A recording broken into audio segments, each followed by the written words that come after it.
আল্লাহ তাআলা কোরআনুল কারীমের মধ্যে বলেন, ইয়ালামু খাইনাতাল আয়ুন ওয়া মা তুখফিস সুদূর। আল্লাহ তাআলা জানায় দেন, এই অঙ্গ প্রত্যঙ্গের দ্বারা গুনাহ করলে অঙ্গ প্রত্যঙ্গের খেয়ানত হয়।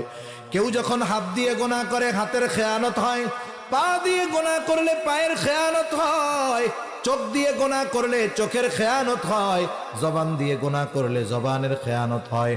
আল্লাহ তাআলা দুইটা বিষয়, একটা হলো অভ্যন্তরীণ আর একটা হলো দৃশ্যমান, দুইটা বিষয়ের উপমা দিয়ে বলেন, ইয়ালামু খাইনাতাল আয়ুন ওয়া মা তুখফিস সুদূর। আল্লাহ তাআলা বলেন, তিনি জানেন তোমরা চোখের কি খেয়ানত করো আর অন্তরের কি খেয়ানত করো, তথা অন্তরে কি লুকায় রাখো।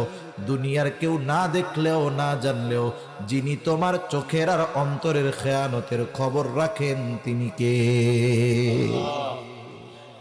এই কয়েকটা বিষয় যদি সামনে রেখে আমরা আগাতে পারি, যে আমি হয়তো রাতের বেলা একা মোবাইলের মধ্যে সিনেমা দেখতেছি, নাটক দেখতেছি, দুনিয়ার কেউ দেখতেছে না, দেখেন কে?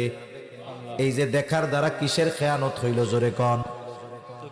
গান শুনলাম ইয়ারফোন লাগায়া, পাশের কেউ শোনে না, কিন্তু কিসের খেয়ানত হইল জোরে বলেন? অন্তর দিয়ে খারাপ চিন্তা করলাম, দুনিয়ার কেউ এই চিন্তা